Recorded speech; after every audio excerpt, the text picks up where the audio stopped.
آیت نمبر 139 جس میں یہ فرمایا کہ ولا تہنوا ولا تحزنوا، اور تم غم مت کرو اور سست مت پڑو.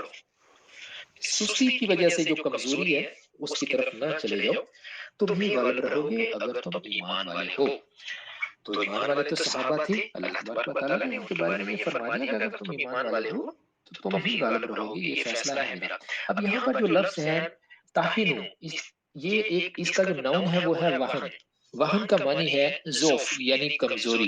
اب یہ کمزوری چاہے عمل کی ہو، ارادے کی ہو، جسم کی ہو، کردار کی ہو، اخلاق کی، کسی بھی چیز کی یہ میں کمی ہو، اگر اس میں کمزوری ہو تو اس کو وہن کہتے ہیں. جیسے ایک بڑی مشہور حدیث پاک ہے نا، اس کے بارے میں اکثر عام لوگ سنتے ہیں کہ رسول اللہ صلی اللہ علیہ وآلہ وسلم نے ایک مرتبہ صحابہ کرام سے یہ فرمایا کہ اے میرے صحابہ، ایک دور ایسا آئے گا، ایک وقت تم پر ایسا آئے گا، تم پر مطلب میری امت پر ایسا آئے گا کہ تم سیلاب کے خس و خشاک کی طرح ہو جاؤ گے، اتنے ہلکے ہو جاؤ گے تم لوگ، لوگ تمہیں اتنا لائٹ لیں گے. ایسا زمانہ ایک آ جائے گا. صحابہ بہت حیران ہوئے، انہوں نے پوچھا یا رسول اللہ صلی اللہ علیہ وآلہ وسلم، اس کا سبب کیا ہوگا، کیا وجہ ہوگی کہ ہمارے ساتھ یہ ہو جائے گا؟ آپ نے فرمایا تمہارے اندر وہن پیدا ہو جائے گا، وہن کی بیماری آ جائے گی تم میں. انہوں نے پوچھا یا رسول اللہ صلی اللہ علیہ وسلم یہ کیا ہوتا ہے، وہن کیا چیز ہے؟ آپ نے فرمایا حب الدنیا و کراہت الموت، دنیا کو تم پسند کرنے لگ جاؤ گے، موت سے تمہیں ڈر لگے گا. آج مسلمانوں کی یہ حالت ہو چکی. جب سے مسلمانوں نے موت سے ڈرنا شروع کیا، دنیا کو پسند کرنا شروع کیا، یہ دیکھیں کتنے 100 سال گزر چکے اور مسلمانوں کی یہ حالت ہوگی. تو دنیا کی محبت اور موت کا ڈر. تو اب اس سے یہ ہمیں پتہ چلا کہ یہ جو عزم اور حوصلہ ہے اور عمل اور ارادہ کی جو پستی دنیا کی محبت کی وجہ سے، دنیا کی زندگی کی محبت اور موت کے خوف سے پیدا ہوتی ہے، یہ انسان کو اللہ تبارک و تعالیٰ کے راستے میں جہاد کرنے سے روکتی ہے.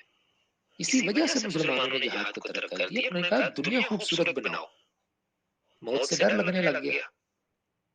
تو نتیجہ اس کا جب وہ ہمارے سامنے ہوا، دوسری دنیا جو ہے وہ ہم سے بہت آگے ہے. ہم دنیا کیسے پکڑ لیں گے ان کی طرح؟ ہم نہیں پکڑ سکتے. ہم نے وہ دنیا جو ہم نے ایک دفعہ ایک ہمیں حاصل ہوئی تھی، وہ ہم نے وہ گم کر دی. اب ہمیں ان کے ساتھ ان کی طرح کی ترقی کرنے میں بہت وقت لگے گا، لیکن جب ہم اس ترقی تک پہنچیں گے تو یہ لوگ اور بہت زیادہ آگے گزر چکے ہوں گے. تو مسلمانوں کو اپنی پوزیشن کو دیکھنا ہوگا کہ کیا ہم اس راستے پر ہیں کہ جو راستہ رسول اللہ صلی اللہ علیہ وآلہ وسلم نے ہمیں بتایا تھا. کیا ہمارا ایمان اس لیول کا ہے کہ جس ایمان کے نتیجے کے طور پر اللہ تبارک و تعالیٰ فرماتے ہیں کہ وَأَنْتُمُ الْأَعْلَوْنَ، کہ تم ہی غالب رہو گے ان کنتم مؤمنین، اگر تم ایمان والے ہو. تو اب یہ جو ہماری ہمتیں ٹوٹی ہوئی ہیں، انہی کی وجہ سے ہم نے جو کمزوری آئی ہوئی ہے، تو اب نتیجہ جو ہے وہ اس کا ہمارے سامنے ہے. تو اب پوری بات جو ہے وہ پھر ہم اس طرح سے کہہ سکتے ہیں کہ اس کا مطلب کہ اس شکست کے سبب سے جو تمہیں پیش آئی ہے جنگ احد کے اندر، تو اب اس کی وجہ سے اپنا ہمت اور حوصلہ نہ ہار جانا، اور اس نقصان کا جو تمہیں پہنچ چکا ہے اس کا بھی اتنا زیادہ غم نہ کرو. وہ پہنچ چکا ہے، وہ واپس تو نہیں ہو سکتا. آگے فرمایا کہ ان یمسسکم کرہ فقد مس القوم کرہ مثلہ، اگر تمہیں یہ زخم پہنچا ہے تو اس قوم کو بھی تم زخم پہلے پہنچا چکے ہو. وَتِلْكَ الْأَيَّامُ نُدَاوِلُهَا بَيْنَ النَّاسِ، اور یہ تو وقت ہے کہ اس کو ہم لوگوں کے درمیان تبدیل کرتے رہتے ہیں. اور کس لیے تبدیل کرتے ہیں؟ وَلِيَعْلَمَ اللَّهُ الَّذِينَ آمَنُوا وَيَتَّخِذَ مِنْكُمْ شُهَدَاءَ، تاکہ اللہ تبارک و تعالیٰ ایمان والوں کی آزمائش کرے، ان کو دیکھے کون کون سے لوگ ہیں جو ایمان والے ہیں، اور تاکہ تم میں سے کچھ لوگ شہید ہوں، اللہ کے راستے میں وہ بہت بڑا مرتبہ پائیں. اور اللہ تبارک و تعالیٰ ظالموں کو پسند نہیں کرتا. اب یہاں قوم سے مراد جو القوم فرمایا نا، تو خصوصی قوم اس میں معرفہ ہو گیا، تو وہ قوم جس کے ساتھ مسلمانوں کی جنگ ہو رہی تھی. اور الایام جہاں پر آیا ہے تو اس سے مراد جو ہے وہ تاریخ کے وہ دن ہوتے ہیں جن میں بڑے بڑے واقعات اور جو حوادث ہیں وہ پیش آتے ہیں. جیسے عربوں میں جو لڑائیاں ہوتی تھی نا، یہ جو جاہلیت کے دور میں، تو ان کو وہ کہتے تھے ایام العرب، عربوں کے دن، مطلب عربوں کے ایام، عربوں کے وہ واقعات. تو ایام سے مراد وہ دن ہیں جن کے اندر بڑے بڑے واقعات رونما ہوئے ہوں.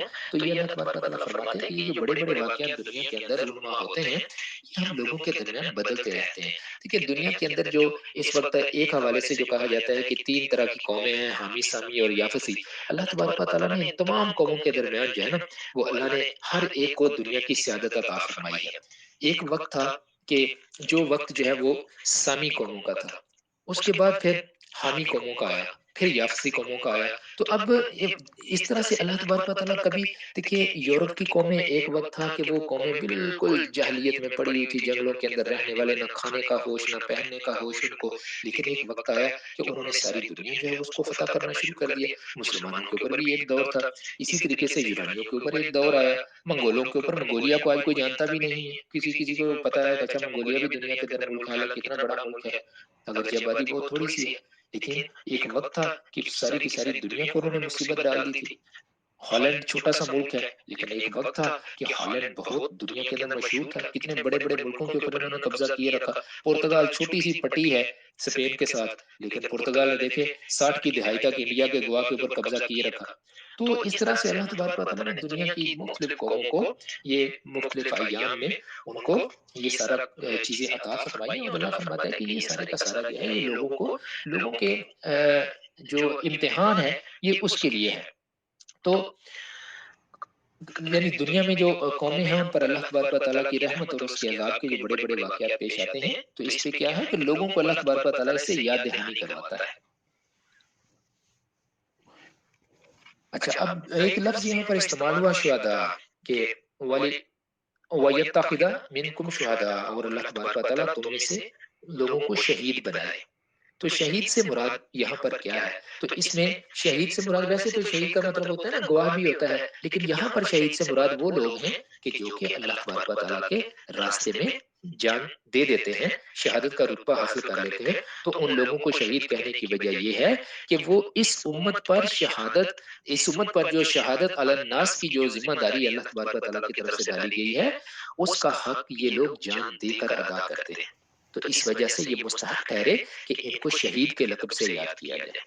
اب دنیا کی اور بھی کئی قوموں نے نا یہی لفظ جو ہے انہوں نے بھی اپنا لیا، جن کا شہادت سے کوئی تعلق ہی نہیں ہے۔ اب دیکھیں ہندوؤں نے یا انڈیا کے اندر وہ ہندو جو ہیں وہ بھی اپنے لوگوں کو شہید کہتے ہیں۔ بندہ پوچھے کہ بھئی تم کس چیز پہ شہید ہو؟ اور ہمارے ہاں عجیب و غریب طرح سے مرنے والے لوگ جو ہیں ان کو بھی شہید کہہ دیا گیا، کرپشن میں مارے گئے اور ان کو شہید کہا گیا۔ تو مطلب اس لفظ کا ایک مذاق بنا کے رکھ دیا گیا ہے۔ تو لیکن اللہ تبارک و تعالیٰ کے نزدیک شہید کون ہے؟ جو اللہ تعالیٰ کے راستے میں اس کی دین کے لیے کوشش کرتے ہوئے دین کے راستے میں اللہ تبارک و تعالیٰ کے وہ اپنی جان کی بازی ہار جائے تو وہ شہید ہے۔ یہ تو وہ شہید کا جو مطلب اللہ کے راستے میں جنگ۔ اس کے علاوہ رسول اللہ صلی اللہ علیہ وآلہ وسلم نے کچھ لوگوں کو کہ جو کسی خاص قسم کی موت ان کو آ جائے تو ان کے بارے میں بھی فرمایا کہ یہ لوگ بھی شہداء میں شمار ہوتے ہیں۔ اس سے اگلی آیت کی طرف چلتے ہیں۔ آگے پھر مزید اسی چیز کو جاری رکھا اللہ تبارک و تعالیٰ نے اور فرمایا وَلِيُمَحِّصَ اللَّهُ الَّذِينَ آمَنُوا